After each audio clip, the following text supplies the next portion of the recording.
Estamos por iniciar la comunidad Retiro Hermandad, un espacio para hombres donde reconectamos con nuestra masculinidad, nuestras ganas de vivir desde un lugar de mayor conciencia, desde el disfrute, el duelo, la tristeza, la alegría y todas las emociones que nos componen, nos atraviesan y que a veces no les damos suficiente espacio. Para más información ve a hermandad.one. Sobre todo trabajando en cosas como la sostenibilidad y la regeneración, en donde el catastrofismo es brutal, la ecoansiedad que nos da es brutal, ¿no? Y todo el mundo es como, no, esto es muy serio porque nos vamos a extinguir y el planeta se está muriendo. Es como, güey, sí, pero cálmate, o sea, vamos a hacer unos chistes.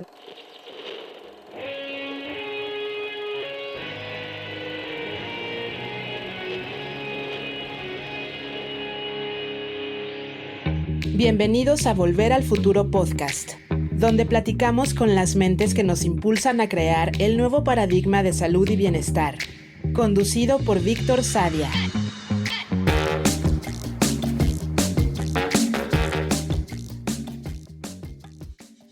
Lucía Castaño es una antropóloga y agroecóloga colombiana.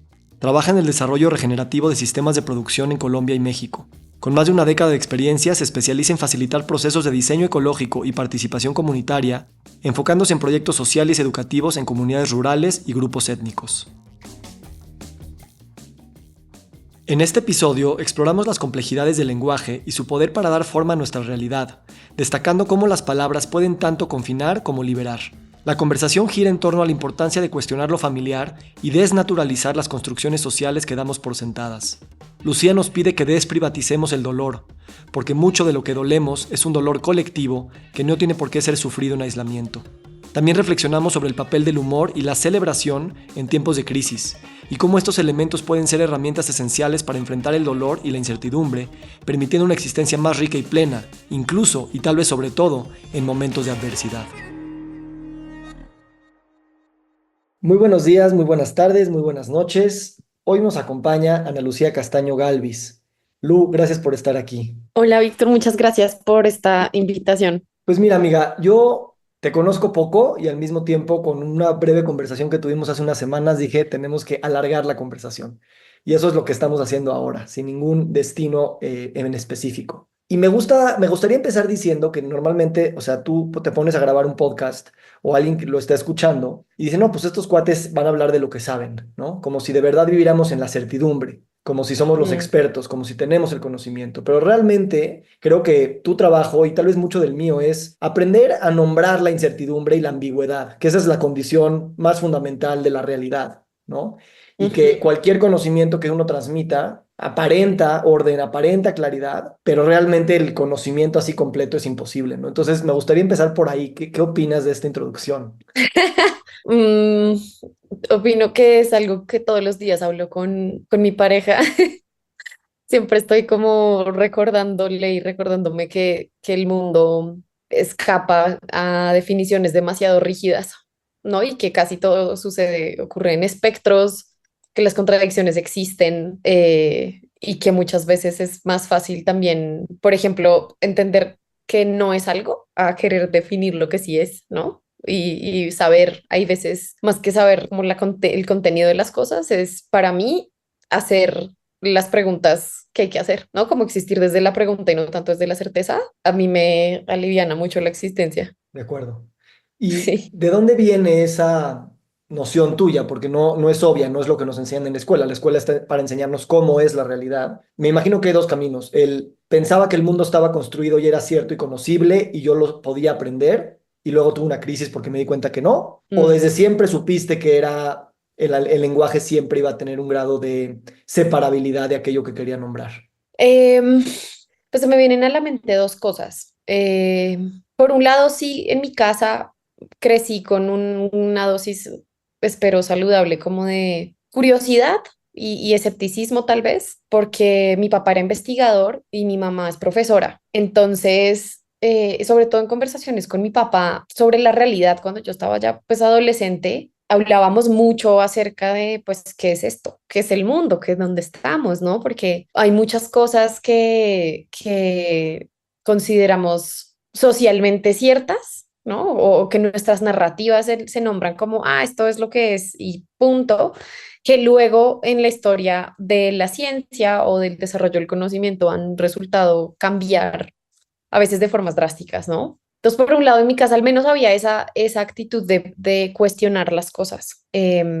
Y también yo tengo recuerdos viejos de hacer preguntas que eran grandes, ¿no? Me acuerdo hacerlas también en la escuela. Me acuerdo formas de contestar en clase a mis profesores que luego además se reían de mí, mis compañeros de clase, pero que para mí eran formas muy genuinas de, pues, como de cuestionar realmente lo que estaba pasando o las cosas que nos estaban enseñando. Y luego estudiando antropología, pues eso se expandió porque algo que pasó en las ciencias sociales es que hubo una gran revolución acerca de no solamente cómo entendemos el mundo o las sociedades, sino cómo entendemos, punto, ¿no? O sea, una gran exploración del conocimiento como tal. Y estudiando antropología, entonces también me di cuenta de algo como tú lo mencionas, ¿no? Que el lenguaje y la forma en la que nombramos las cosas no necesariamente es exactamente igual a lo que el mundo es. De hecho, desde la antropología, una de las lecciones más hermosas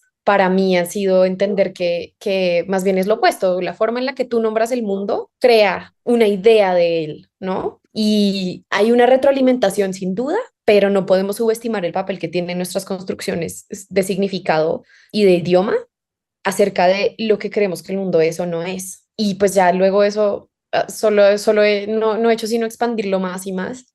También cuando entré en contacto pues, con la investigación como forma de acercarme a ese entendimiento del mundo y muy temprano entender también, trabajando con colegas de otras disciplinas, que es algo que he hecho desde muy temprano en mi carrera porque me gusta mucho, pues darme cuenta de que la forma en la que ellos se aproximaban a nuestro objeto colectivo o nuestros sujetos con quienes colectivamente teníamos que trabajar, pues eran muy diferentes a las mías y que las personas hacían preguntas, muchas veces preguntas que no eran preguntas, ¿no? Preguntas que contenían la respuesta en la pregunta, y que yo me daba cuenta que eso sesgaba, por supuesto, un montón de cosas que la gente les contestaba, ¿no? Y también desde ahí entonces me di cuenta de que más importante aún que creer saber lo que estaba pasando era saber qué es lo que yo quiero saber, cuál es mi pregunta, ¿no? ¿Cuál es ese huequito, esa ventana de oportunidad que hay para expandir mi entendimiento?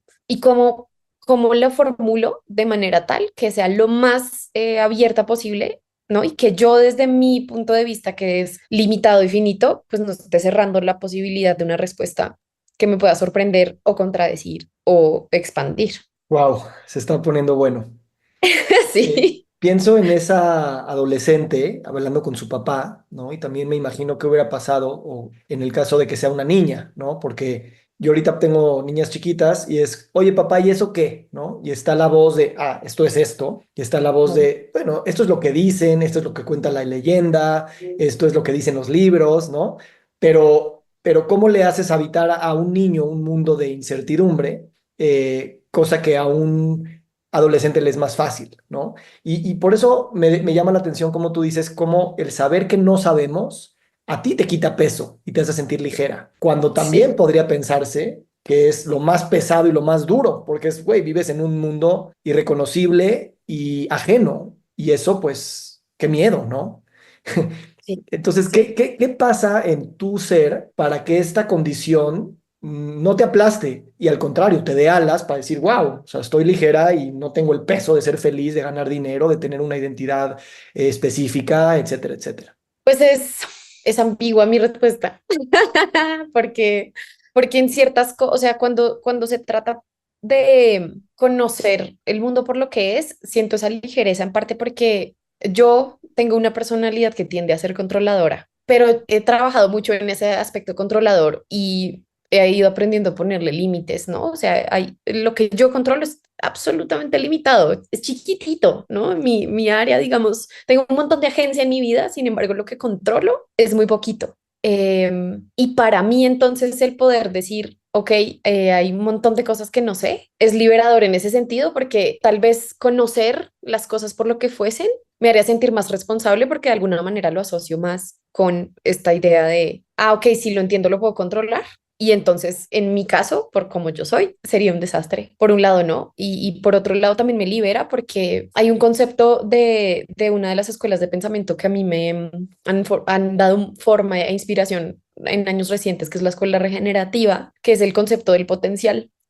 No quisiera entrar en mucho detalle porque explicarlo requiere un poco de tiempo, pero en síntesis, y lo estoy sobresimplificando, es la idea de que como los sistemas vivos, los seres vivos estamos en constante evolución, las posibilidades para seguir desarrollándonos hacia cualquier dirección son infinitas, ¿no? Y entonces potencialmente somos muchas cosas todo el tiempo. Depende mucho de las condiciones en el presente y en el entorno, que de todo ese potencial se manifiesta hoy. Y el potencial me gusta también porque es una manera de pensar en la vida y en el devenir que se centra mucho justamente como pues en la creación y en el futuro, ¿no? Como en cosas generativas, a diferencia de un enfoque más problemocéntrico que nos invita a estar pensando en el pasado y en las causas históricas de las cosas, ¿no? Y te hace estar mirando atrás todo el tiempo, sin demeritar el valor que eso tiene. El potencial como norte o como guía a mí me ha servido mucho y me inspira mucho porque justamente te hace enfocarte pues en lo que es posible y en lo que podría emerger, ¿no? Y en lo que puede ser creado. Y en ese sentido, como este tema de la ambigüedad y del no saber, me gusta porque hay potencialmente muchas cosas que yo puedo seguir sabiendo, ¿no? Y hay una yo potencial también que puede ser y devenir dependiendo de aquello que voy conociendo. Y también porque yo me siento cómoda con pensar en el ser humano desde un punto de vista no solamente como así expansivo, sino también de nuestras limitaciones y entender que hay limitaciones a nuestro conocimiento por muchísimas razones, por cómo pensamos, por la tecnología que tenemos disponible en este momento, por cómo nuestra cognición funciona, tanto biológica como social y culturalmente, y reconocer con humildad todas esas limitaciones a mí también me da tranquilidad, porque sé que aunque quisiéramos, estamos en un momento en el que podemos ir hasta cierto punto y eso también está bien y me lo gozo mucho. Ahora, si me dices como este tema del no saber en mi, ya como para mi vida en particular, me enloquezco, o sea, estoy pasando por un momento en el que estoy enfrentando una incertidumbre que no había enfrentado nunca antes en mi vida, especialmente en mi carrera, y ha sido muy difícil no saber qué voy a hacer conmigo, otra vez porque yo soy lo único que está bajo mi control. Y entonces, cuando se trata más bien de esas cosas que antes quería ciertas o que creía que sabía exactamente para dónde iba y ahora ya no, ha sido un proceso tremendamente retador lidiar con esa incertidumbre en particular, la mía, no la del mundo, no la de las formas de las cosas, sino la mía como ser humano y como mujer en este mundo a donde voy. Gracias por compartir desde ese lugar vulnerable, hasta se te quiebra la voz y Sí. te lo agradezco y te ofrezco esto desde pocos minutos de conocerte. Dices mi incertidumbre, no la del mundo, ¿no?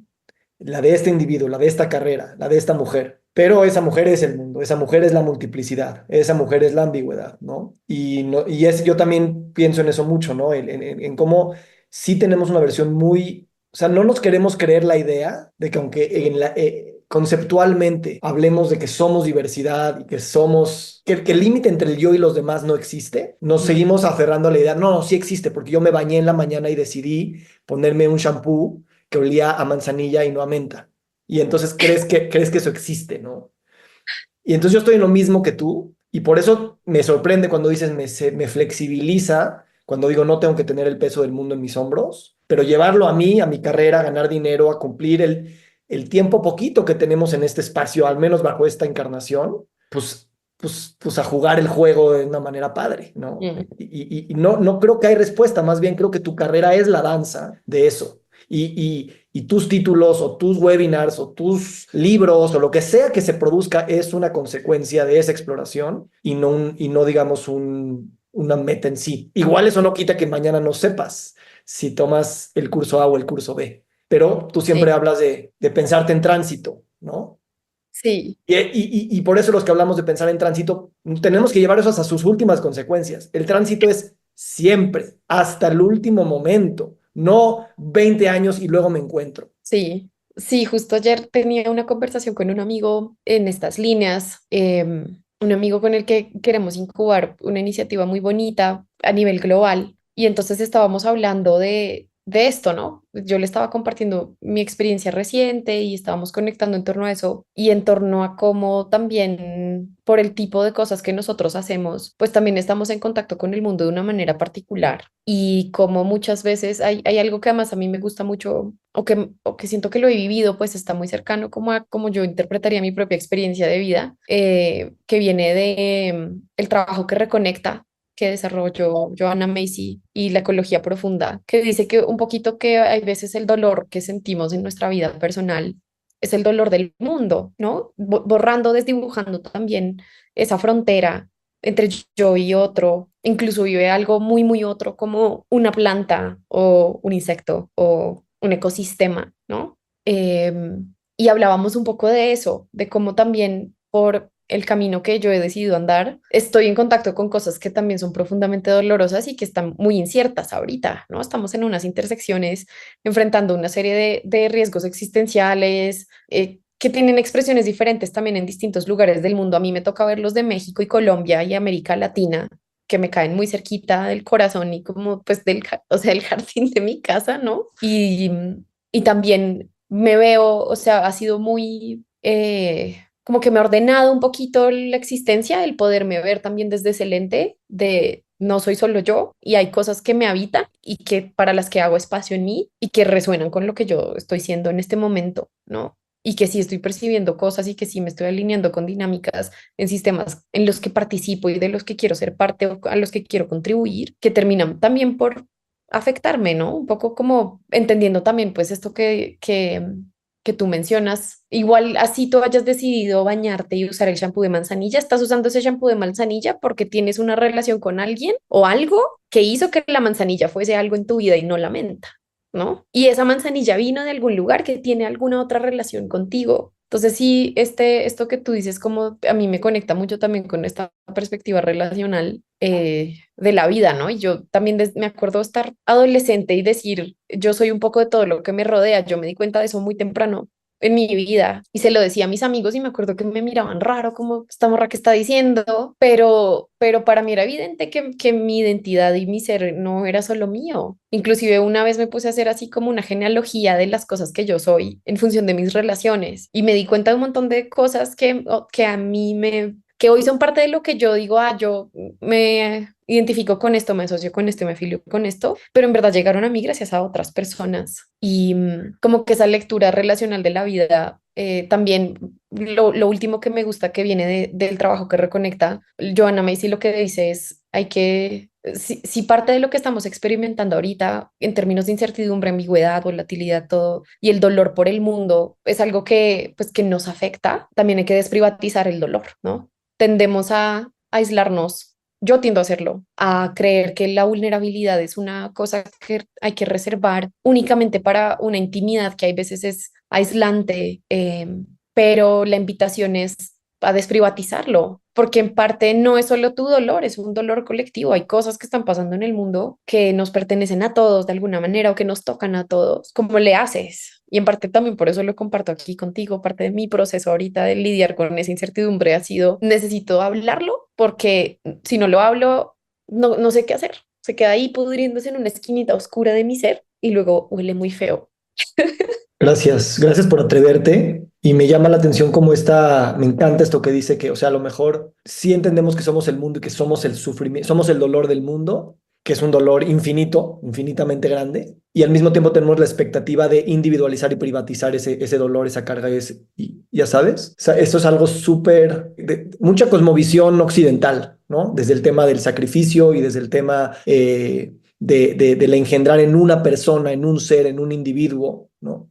Y bueno, por muchas otras cosas. Entonces, yo he estado explorando mucho el tema del duelo y sobre todo el duelo común, el duelo comunal, el duelo en ceremonia. Y no nada más el duelo, obviamente, de seres que perdemos, ¿no? Sino el duelo del planeta, el duelo transgeneracional, el duelo de los futuros que no fuimos o de esos potenciales que ni siquiera les hicimos caso y esas partes de nosotros que no recibieron amor en su momento. Y me empieza a dar esa sensación de que el duelo es mucho más un tema colectivo que individual y toda la narrativa es completamente diferente. Y esto es algo que las culturas, pues tú sabes, indígenas, prehispánicas, no colonizadas, es una obviedad, obviedad, es una obviedad, ni siquiera es algo que, ay, vamos a hacerlo colectivo. No existe sostener el dolor tan profundo de la vida en aislamiento. Sí, y eso a mí como que me parece tan bello. Hubo un tiempo que trabajé en el Pacífico colombiano, en donde hay una mayoría de presencia de afrodescendientes, personas que además por las condiciones geográficas de esta región del país, pues estuvieron relativamente aisladas de como otras dinámicas que hubo, ¿no? En términos de difusión cultural de la cultura occidental, específicamente la occidental española, más específicamente hablando. Obviamente fueron igual esclavos que trajeron los españoles, que luego se liberaron, pero el caso es que estas son personas que llevan pues siglos allí, en una selva húmeda tropical hermosa y que tienen todavía un montón de tradiciones, tanto, digamos, directamente importadas como ya hibridizadas acá, de los países, sobre todo del sudeste y sí, sudeste y sur de África, de donde venían. Entonces hay una dinámica cultural muy hermosa allí, un mestizaje también genial entre ellos y no los descendientes de los conquistadores. En fin, es un lugar que a mí me gusta mucho. Y trabajando allá, entré en contacto justamente con estas otras prácticas como de habitar lo colectivo y lo individual. Estábamos trabajando en un proceso para generar un recuento histórico de una comunidad que quería apelar por un derecho que tienen ellos acá en Colombia, un derecho a tener una titulación colectiva de sus tierras, porque había un grupo de ellos que estaba muy preocupado de una migración muy agresiva de personas de otros lados del país que tenían plata y que querían montar ahí circuitos turísticos y un montón de cosas que podrían tener unas consecuencias que ellos les preocupaban mucho. Y en ese proceso, no solamente entender lo colectivo desde la tierra, por ejemplo, que es otro universo también muy bello, sino también entender lo colectivo desde la interacción cotidiana, ¿no? Hablar, por ejemplo, con cuando alguien muere en el pueblo, hay un grupo de cantadoras que su función es ir y llorar al muerto, cantando juntos, ¿no? Por días y días. Y el luto se vive desde ese lugar, cantando juntos y llorando juntos y estando todos juntos en un espacio, ¿no? Y ese tipo de contacto, no solamente con lo colectivo, sino con lo colectivo en duelo, ha sido como que a mí me mueve mucho. Y por eso te digo, también me siento ambigua en mis respuestas porque me noto como con todas estas herencias también que están ahí tratando de encontrar su orden y su espacio y que están como, y en donde yo misma me estoy notando que estoy aprendiendo a retar estas formas más occidentales de ser, ¿no? Que en donde se individualiza todo, se privatizan las cosas y Y le llamas ahí, carrera. y le llamo carrera, ¿no? Y le llamo, es mi proceso. Estoy en mi sanación, es mi camino, es mi lo que sea, y esto como otra vez te lo digo, estando aprendiéndolo, yo no domino este arte de compartirme y de decir, oye, estoy batallando con estas cosas, ¿qué hago? ¿No? Sí lo aplico en otras áreas de mi vida, pero en esto en particular me ha sido muy retador y cada vez que lo logro hacer me siento un poquito más grande, un poquitito, así como que digo, vamos, o sea, hay algo Mm. ahí, hay una habilidad también ahí de poder tener este espacio como de vulnerabilidad y de colectivizar ciertas cosas, o ni siquiera colectivizar, ¿ves? Por eso me gusta el término como lo usa mi maestro del trabajo que reconectas, desprivatizarlo Sí, y tener espacios en donde esto pueda ser atestiguado por otros. No necesariamente quiere decir que tú lo tengas que compartir, pero solo que lo veas ya es un montón. me encanta. Y me das esta sensación de lo que decíamos al principio, o sea, el lenguaje nunca va a alcanzar y el sufrimiento que sentimos en nuestro cuerpo también es porque viene de narrativas y cosmovisiones hiperreduccionistas con las cuales estamos juzgando nuestra situación. Entonces es como exigirle a nuestro lenguaje que hable más de lo que ya habla, o sea, más extenso para poder seguir nombrando estas cosas que no abarca y que me están encarcelando. Por otro lado, lo que dices de el lenguaje del cuerpo, que no es un lenguaje semántico, y que estas culturas lo saben perfectamente cuando lloran cantando, ¿no? La muerte o el duelo. Y por otro lado, en mi caso, y esto es algo como muy sutil que es mejor no ponerle palabras, pero la meditación, que es el silencio, ¿no? Y también ahí hay un grado de integración que sucede para mí, en otra cosa que, no sé, suaviza y ligera porque es un lenguaje que que ojalá nunca seamos elocuentes en él, porque su elocuencia viene de entregarse a eso, ¿no? Sí, sí, ay, me encanta cómo lo pones. Es muy chistoso porque nunca había pensado en la elocuencia como un confinamiento, pero eso fue lo que me vino, ¿no? Como cuando, no, porque cuando nombras algo, de alguna forma igual lo estás metiendo en una cajita y ahí es donde habita, ¿no? Después de que lo nombras. Y por supuesto el lenguaje es dinámico y está vivo y está cambiando, sin embargo, esto es una realidad. Entonces, por eso digo que no, nunca he pensado en la elocuencia como un confinamiento, pero sí es. Hasta cierto punto, visto desde el punto de vista. A mí en esto del lenguaje y el cómo entendemos y nombramos las cosas, me ha inspirado mucho recientemente las prácticas narrativas y en particular las prácticas narrativas como las he experimentado acompañando y co-creando una gran amiga que se llama Raita Cepeda, que con Ray ha sido muy bonito descubrir el poder que tienen las metáforas para nombrar eso que es a veces difícil o inclusive que no queremos encasillar en un significado particular o en una forma específica. Ella, por ejemplo, y la recordé también porque ella, para poder invitar a un grupo de mujeres, creo que era ay, no me acuerdo en qué estado de México, mujeres rurales, invitarlas a la meditación, estaba diciendo cómo le hago para nombrarlo por algo que sí es, pero que no se llama meditación para no generar también un montón de cosas y ruidos que son innecesarios. Y entonces ella con su equipo decidieron nombrarlo Abrir los ojos de adentro, ¿no? Y fue muy bello escucharla contar la anécdota de cuando entonces se sentaron y les explicaron, vamos a abrir los ojos de adentro y por eso vamos a cerrar los ojos de afuera, y respiraron y meditaron y al final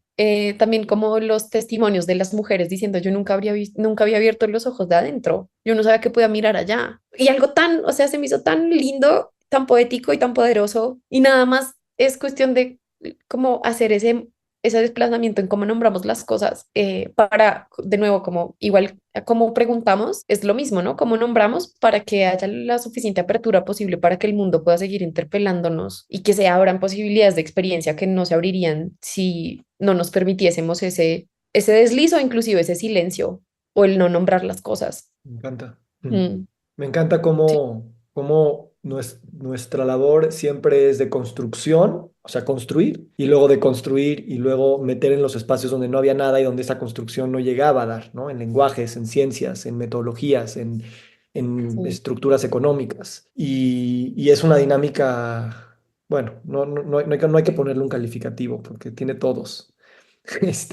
Pero esto me lleva a lo mismo que venimos hablando, pero tú hablas mucho del bienestar, ¿no?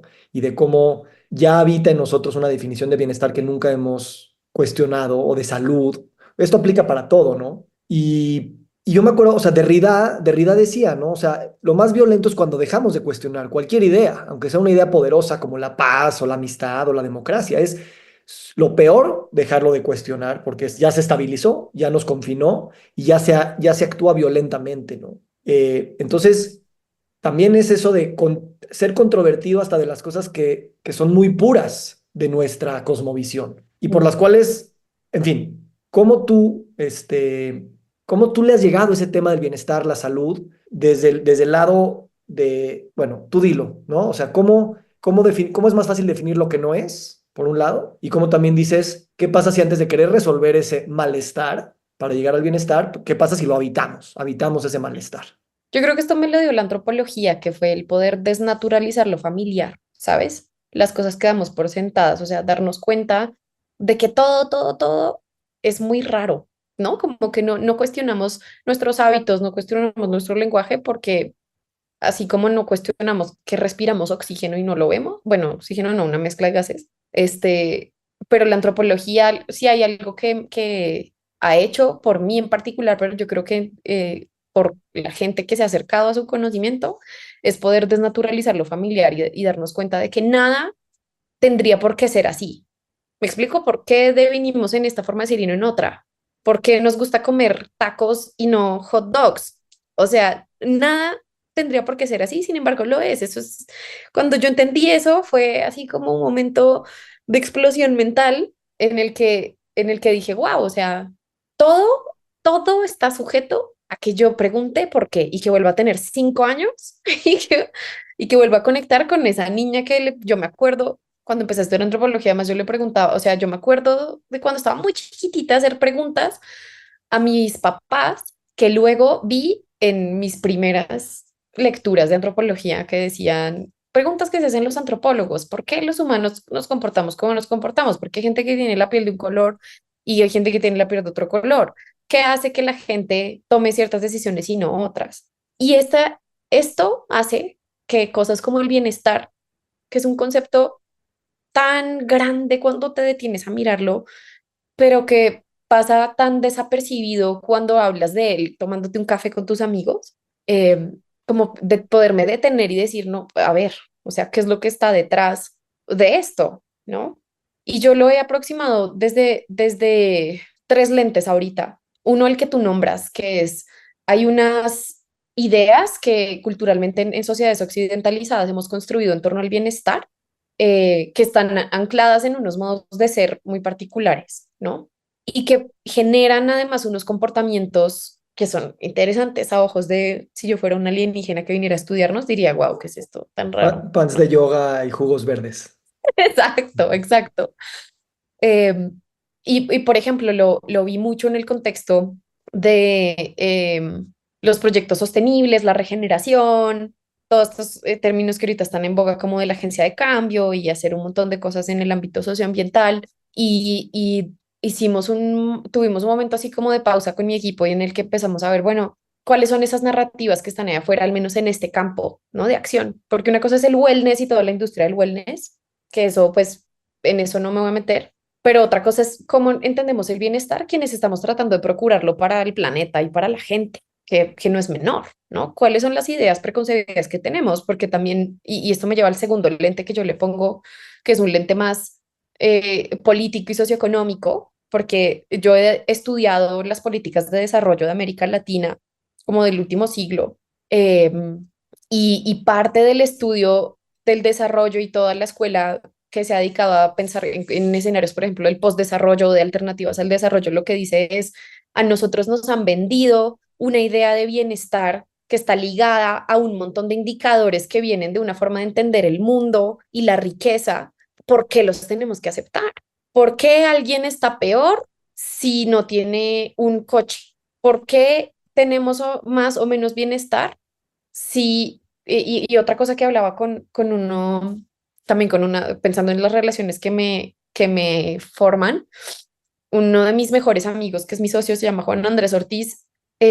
Con él en algún momento hablábamos también de cómo muchas veces el desarrollo y el bienestar, que eso tienen en común ambos discursos, se nombran desde la carencia, ¿sabes? Y la gente que está en el campo de trabajo en el que yo me desenvuelvo, muchas veces como que patologiza la existencia del otro desde la carencia. Ay, esta gente no tiene agua, no tiene escuelas, no tiene plata, no tiene. Y muchas veces como te digo, lo que tiene en común con el bienestar, por un lado es que nos venden la idea de que el desarrollo es lo mismo al bienestar y que las sociedades y por lo tanto los individuos vamos a estar mejor siempre y cuando estemos en los mismos estándares de vida y las mismas formas de vida que tienen países industrializados. Em, y por otro lado, pues esta idea de que estoy bien cuando no tengo enfermedad, cuando no tengo depresión, cuando no tengo una familia rota, cuando no. Entonces, hay una cosa ahí con lo que tiene que ver con la carencia, eh, pues para mí proyecta una sombra grande, ¿no? En este proyecto ambicioso que tenemos ahorita a nivel de nuestra sociedad occidental, de querer hacer del mundo un lugar mejor y con más bienestar. Y por otro lado, el último lente que yo le pongo es un bienestar. Ay, he escuchado tantas formas de nombrarlo, todavía yo no sé bien cómo, pero bienestar universal, bienestar interespecies, bienestar socioecológico, bienestar relacional, que es entender que nuestro bienestar está íntimamente ligado con el bienestar de todo lo que es no humano y más que humano. Y hay un montón de estudios interesantes ahorita, por ejemplo, acerca de las relaciones entre la salud de las personas y la salud de los ecosistemas desde muchísimas escuelas diferentes que están produciendo información al respecto de esto, ¿no? Los más virales pueden ser, por ejemplo, estos que vi en algún momento cuando estaba en Facebook de salir a caminar al bosque te quita la depresión. y que eso no es algo simplemente como poético, sino que hay unas reacciones Sí, fisiológicas que pasan en tu cuerpo, porque estamos todos hechos de la misma materia. Entonces, pensando en las tres cosas, ¿no? Como en este punto de vista socioeconómico y político de qué es lo que nos han dicho que necesitamos para estar bien, pensando desde este lugar de eh, hay que desnaturalizar lo familiar y yo necesito entonces irme otra vez a, para mí o desde donde yo lo he visto, qué es el bienestar y cómo lo puedo entender. Y saber que el bienestar es relacional, no solamente con los otros seres humanos, sino con todo lo que es más que humano y no humano. Entonces, ¿dónde nos paramos? Y, y te digo, como he estado en un momento de mi vida en el que me he visto muy retada, he tenido problemas de salud, física, salud mental, crisis, ¿no? Como que todo pasa al mismo tiempo. Entonces, para mí, cuando me invitaron a hablar sobre bienestar y a hacerme la pregunta, pues yo dije, en este momento, el único lugar desde el que yo puedo hablar al respecto es en donde estoy ahorita. Y es que yo no me siento en un lugar de bienestar, pero esto me ha enseñado mucho acerca de lo que para mí significa estar bien.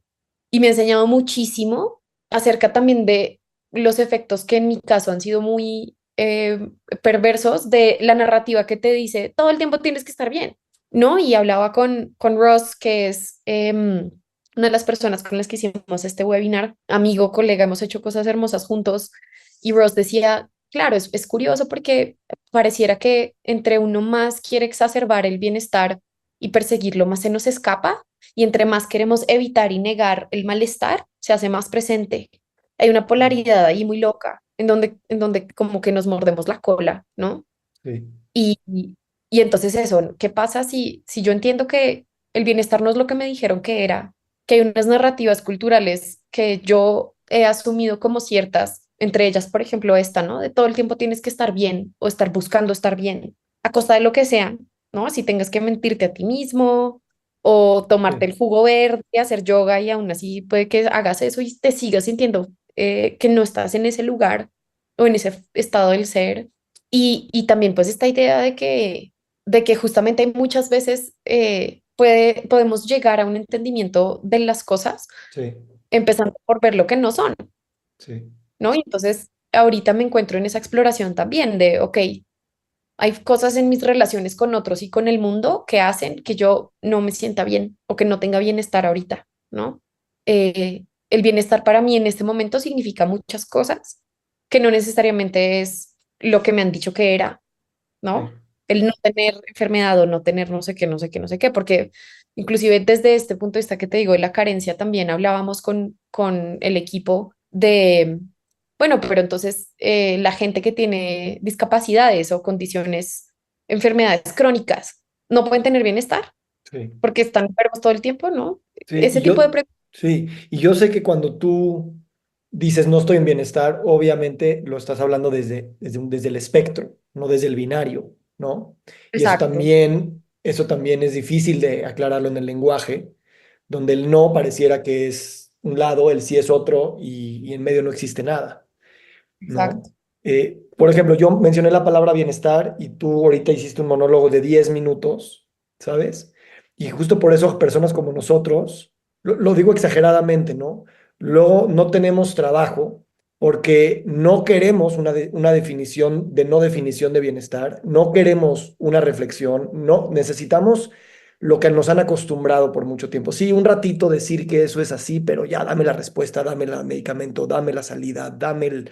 Y y hay que insistir en eso, porque nada más en insistir en legitimizar, independientemente de que esto refleja todos lo que todos necesitamos, que es un espacio para reflexionar cuando no nos dieron, en permitirnos el estar ahí, paradójicamente es el bienestar también, ¿no? El Claro, permitirme decirlo, nombrarlo, estar ahí, ser ambiguo, echarme un choro, contradecirme, es mi bienestar. Permitir que todas estas cosas clasheen dentro de mi experiencia de vida actual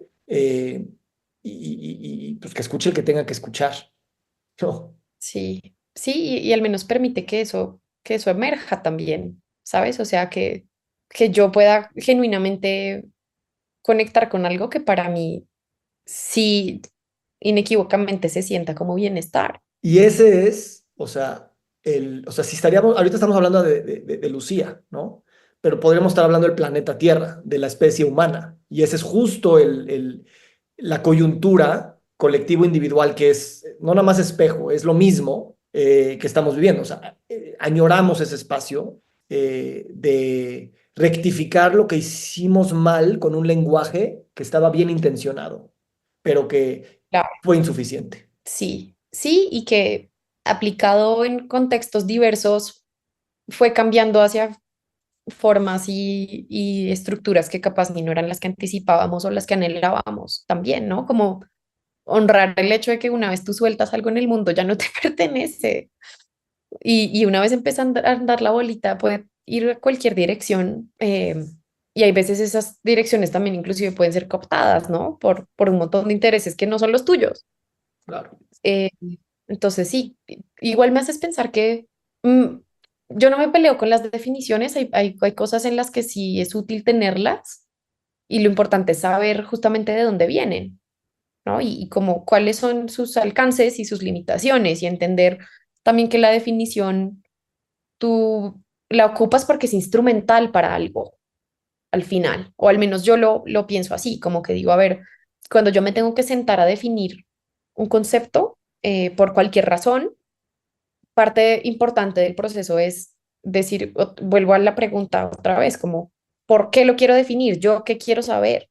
¿Y qué es lo que quiero hacer operable en el mundo gracias a esta definición? Y que en el caso del bienestar, pues es muy jodido porque es un concepto que se nos escapa, ¿no? Es como la arena, se te cae entre los dedos y varía tanto de persona a persona, de sociedad a sociedad, de ecosistema a ecosistema, que también zanjarlo en una sola cosa lo vuelve retador, especialmente bajo los estándares modernos que tenemos, en donde todo queremos que quepa en una sola cajita y que queremos que el bienestar signifique lo mismo para 45 millones de colombianos o los más de 120 millones de mexicanos.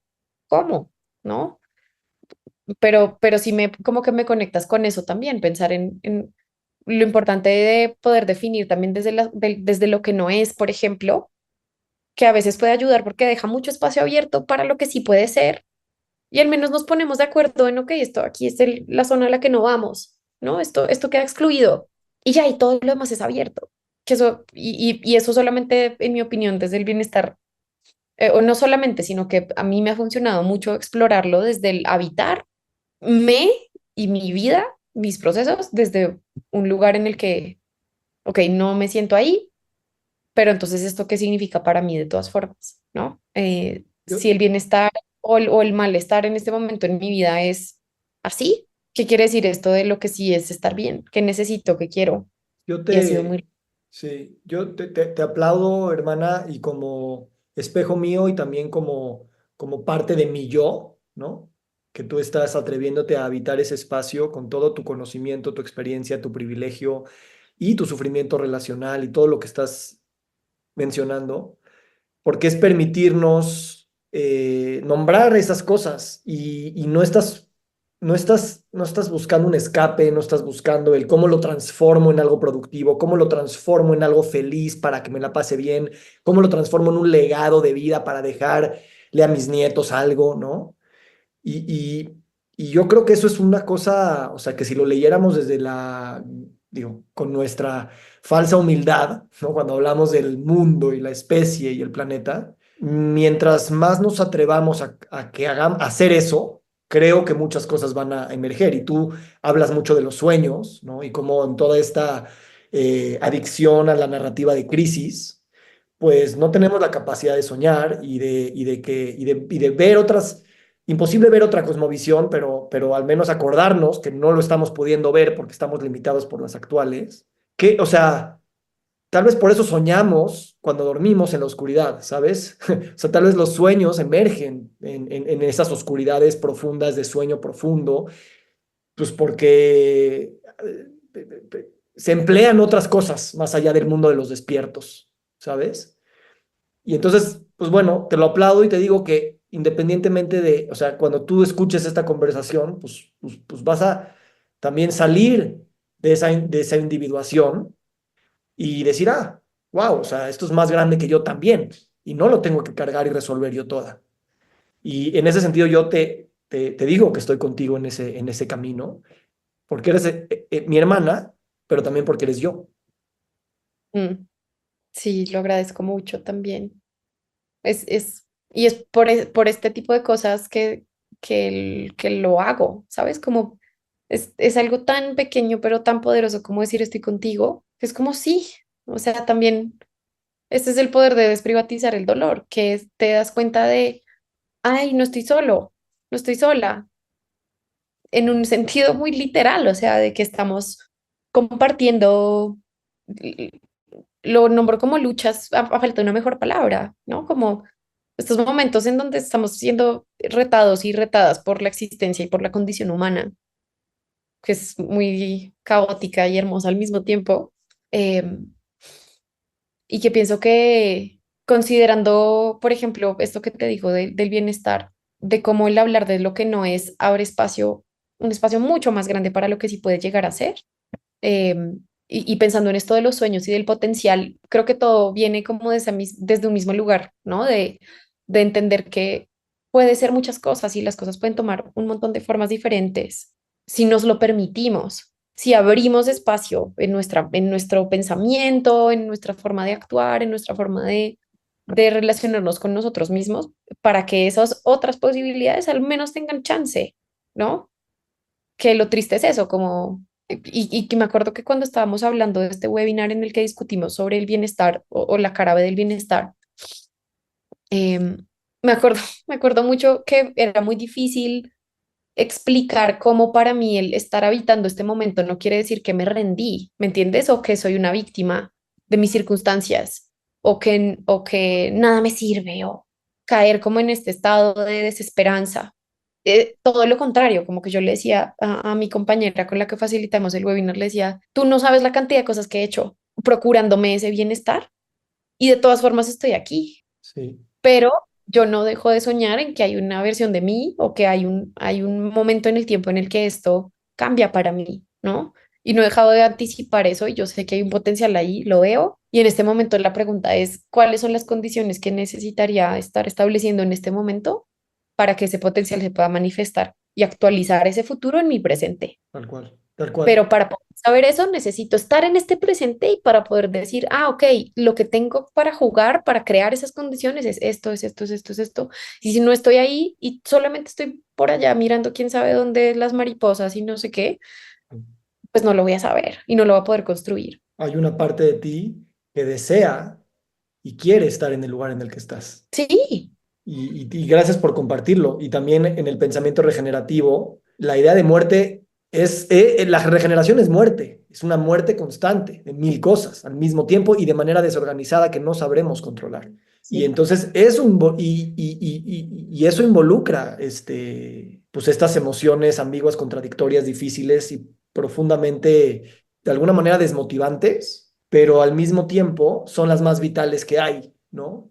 Y yo creo, cuando tú ves hacia atrás en tus crisis, o al menos cuando yo las veo, y había muerte, o había duelo, o veía cosas, pues una cosa es cierta, te sentías más vivo, ¿no? Que en cualquier sí, otro momento. Y a veces eso también en nuestra cultura, donde no tenemos acceso tanto al sentimiento a sentir, punto, porque sentir es estar vivo, pues se me hace también pues un regalo hermoso, ¿no? Y no lo digo ni como consuelo, ni porque nos vamos acercando al final de la conversación y hay que terminar con una nota feliz, que eso es lo que se anticipa de esto, es justamente meterla a la sopa todo lo que es y saber que estamos apenas empezando el viaje. Así es que pues te lo agradezco infinitamente, hermana. Y yo te escuché hablar de la sabrosura, te escuché hablar de vive lo sabroso. Y creo que eso es algo, me encantaría que lo describieras, independientemente de tu coyuntura, porque es una cosa bien profunda, ¿no? Que viene de mucho tiempo, de muchas culturas latinoamericanas y que tiene una sabiduría para el ojo occidental contemporáneo que suena padre, pero suena como un sueño que no es real. Y yo siento que es lo más real que hay, ¿sabes? sí.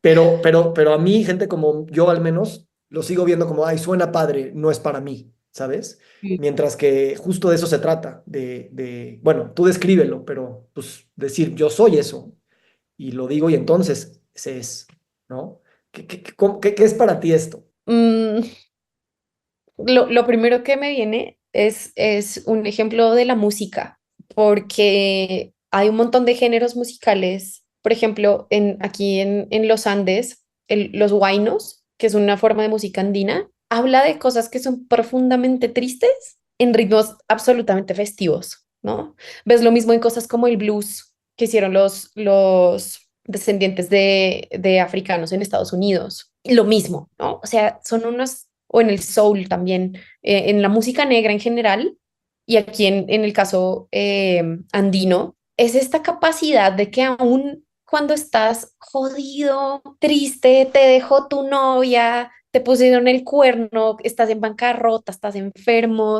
lo que sea, encuentras cómo hacer de eso, o cómo celebrar eso más bien, ¿no? Cómo honrarlo, que viene de este mismo precepto, como de honrar el malestar, ¿no?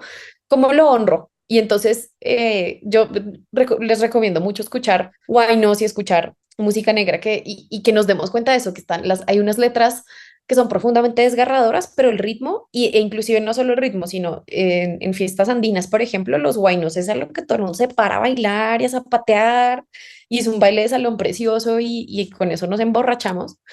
Pero estamos hablando al final de un dolor muy profundo que se sublima a través del gozo y de la fiesta, ¿no? Y que es algo que yo he aprendido mucho en América Latina.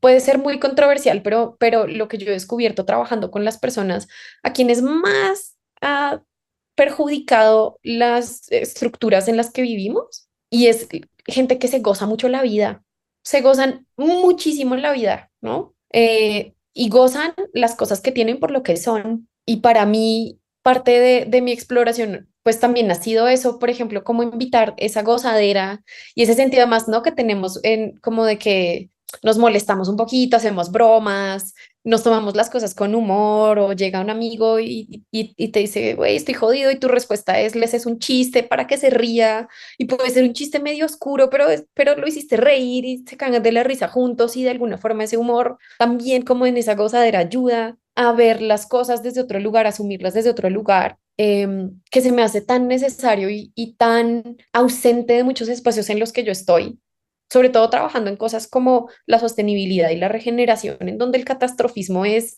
brutal, la ecoansiedad que nos da es brutal, ¿no? Y todo el mundo es como, no, esto es muy serio porque nos vamos a extinguir y el planeta se está muriendo. Es como, güey, sí, pero cálmate, o sea, vamos a hacer unos chistes, ¿no? Y un meme, un meme que yo circulé, que no sé qué tanto les gustó a mis compañeros de la universidad, que decía, luego te lo mando, es buenísimo, que decía como que era sobre el cambio climático, ¿no? Y que decía como, ay, hay algo que está mucho más caliente que el planeta.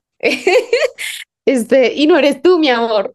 Una pendejada así, ¿no? Que para mí es necesaria ese humor y esa gozadera, especialmente en momentos de crisis, justamente porque como que te elevan el espíritu, te recuerdan que además hay otras formas de hacerle frente al duelo y al dolor, que no necesariamente nos tenemos que limitar a este lugar íntimo, aislado, el rincón oscuro de tu casa, bajo tus cobijas, los mocos, sin negar que eso tiene su valor y su lugar, pero Sí. que nos ayuda como a estar presentes para nosotros mismos desde otro lugar, y sobre todo a como a recordar que lo más importante de vivir es gozar la vida. Sí. Y justo eso, o sea, el arte, la comedia, la música, la danza, el disfrutar, el gozo, que está también súper censurado, es la fuerza regenerativa. O sea, solamente depende de que riamos y bailemos en estos momentos para que entonces no caigamos y muramos y nos extingamos. O sea, no es, ay, te diste el lujo para... No, no, no, es la única manera. El otro nos lleva a la depresión y a la inacción, mientras que este nos lleva al despertar y sí, a lo mejor nos hacemos güey de unas cosas o a lo mejor nos tomamos en broma algo muy en serio, pero hay energía y estoy despierto y aquí estoy, no me fui a ningún lado. Entonces Sí, eso también a mí entrevisté a un chef, ¿no? Que dice es que pensamos que el placer debe de estar completamente separado de la regeneración. Y pero el placer es uno de los drivers más importantes de la vida. Entonces, si cualquier actitud de reconstrucción, de composta, de regeneración no viene con placer, no se va a replicar y no se va a distribuir. yo estoy totalmente de acuerdo, ¿no? Y ahí me hiciste recordar un libro, el título en inglés es Hard Times Require Furious Dancing. No sé si lo has visto. No, pero sí, No, ya le que agarré, lo sí. siento. Los tiempos difíciles requieren bailar furiosamente, que es en parte una celebración de la historia negra, por ejemplo, ¿no? Y de cómo, inclusive la cumbia, esto es algo que siempre que lo cuento, la gente abre mucho los ojos, la cumbia nació de los esclavos que tenían una pierna con esposas que no podían mover, pero tenían una pierna que sí podían mover. Y entonces el pasito que sabemos de la cumbia, adelante y atrás, y el movimiento de cara y no sé qué es, lo que ellos podían bailar estando apresados, ¿ves? Y es para mí la sabrosura, es eso, es como en tu cara, esclavizada, vuelta a mierda, voy a bailar como puedo, porque tengo, todavía me sobra un pie, cabrón, todavía puedo, o sea, eso, como esa sabrosura y esa que para mí no solamente habla justamente de esto del gozo, sino también como un poquito esa terquedad de lo subalterno, hay una un amigo que decía, no hay nada más terco que la vida, pensando también, por ejemplo, en los dientes de león que nacen en medio del asfalto en la ciudad, ¿me entiendes? Que es como todo lo más inhóspito y que está todo forrado en concreto y aún así por las grietas sale una explosión de color en un montón de gris. Para mí es eso, como es esto de la gozadera y de la sabrosura, es eso, aún ante lo adverso, tú puedes encontrar cómo gozar, y aún en las cosas chiquitas. Aquí en Colombia hay una expresión que me gusta mucho, decimos que alguien goza muy barato cuando se ríe de las cosas más sencillas o cuando se entretiene con las cosas más chiquitas, ¿no? O también decimos yo me gozo hasta la movida de un catre, como pensando, un catre es Sí, un sofá, un totalmente. mueble, lo que sea, ¿no? Es como, tú invítame y yo me voy a disfrutar lo que sea porque sí. Y ese porque sí, como porque el gozo no necesita explicación, para mí eso es. Y me gusta mucho, lo hablaba con mi hermana el otro día también, que a ella le pasó, por ejemplo, que no digo que esto sea común ni que sea fácil, pero en mi familia el humor nos ha ayudado a salir de muchas cosas duras, ¿no? Se murió el papá de mis hermanos y mi hermana me contaba que ese día hizo un chiste acerca de eso y que ella se rió muchísimo de su propio chiste, pero que su pareja no lo entendió. Es como, ¿cómo puedes hacer un chiste? Se acaba de morir tu papá. Sí se puede. Y hay veces algunos de nosotros, eso no solamente nos alivia, sino que nos abre la posibilidad además de entender justamente que aun cuando estás en duelo y aun cuando estás pasándola mal o cuando no tienes bienestar, te puedes reír y hay cosas que puedes gozar, así sea que solo tienes una pierna y solo puedes bailar con esa pierna, te lo gozas. Mañana será otro día, luego vemos qué hago con esta esposa que tengo en el tobillo, pero el pie que sí puedo mover, lo voy a mover. Sabes, yo tenía un temario extenso para hablar contigo de pensamiento regenerativo, de trabajo colectivo, de cambio sistémico y de antropología y de academia, ¿no? Y de tus proyectos, ¿no? Y nos fuimos a conectar, nos fuimos a hablar, usamos todo ese lenguaje y al mismo tiempo pues hablamos de nada y de todo. Y esto es para mí mucho más próximo a la regeneración que estamos tratando de trabajar en nuestra identidad como académicos, como escritores, como maestros, como líderes en proyectos, que eso también, pero esto para mí es el engendramiento completo de, no sé si completo, pero muy, muy real.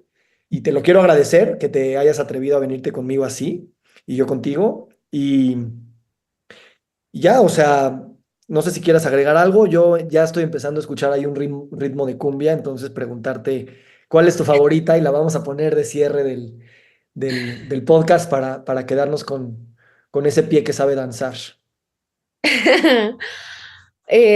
No, también agradecerte, agradecerte por cómo nos fuimos navegando esto. Para mí hace sentido que hayamos estado en donde estuvimos porque o sea, como es el lugar, como te digo, es del que puedo además conectar ahorita. Y para mí es importante mantenerlo así como genuino, ¿no? No podría estarte hablando de otras cosas que en este momento tal vez son menos cercanas o que las tengo menos vivas. Entonces sí, agradezco mucho también como esa oportunidad de poder pues seguir habitando esto y tener además un espacio para seguirlo pensando juntos. Y pensando en la cumbia, que más me gusta, bueno, no sé si es la que más me gusta, pero tal vez recomendaría la cumbia de Totó la Momposina. Me gusta mucho El Pescador, que justamente también va por ahí, ¿no? Como que la letra eh, retrata un poco esto que te estaba contando acerca de cómo la música nos ayuda a capturar esa complejidad. Ahí se las dejo para que la escuchen. Mm. Pues gracias Lu, y honro este espacio y honro este mundo que habita en nosotros y que nos permitió compartirnos desde ese lugar. Y bueno, sobre todo con la emoción de saber que nuestra amistad apenas comienza y aunque aquí terminara por cualquier razón, ya se siente completa y hay un sentido de saciedad que también es bien hermoso en la regeneración y te lo agradezco infinitamente. Ay, gracias a ti, Víctor. Ojalá que hayamos más de nosotros buscando estas intersecciones y que haya más gozadera en la regeneración, que a veces es muy serio y muy como de salón real y pues Nel. Sí. De acuerdo, hermana. Pues sigamos subiéndole a la música y atreviéndonos a bailar porque luego da penita y vergüenza, pero todos queremos que alguien nos saque a bailar, la verdad. Por favor, por favor. Me encanta. Que Gracias. estés muy bien. También. Gracias. La canoa de Bareque para llegar a la playa va subiendo la corriente con chinchorro y atarraya. La canoa de Bareque para llegar a la playa habla con la luna.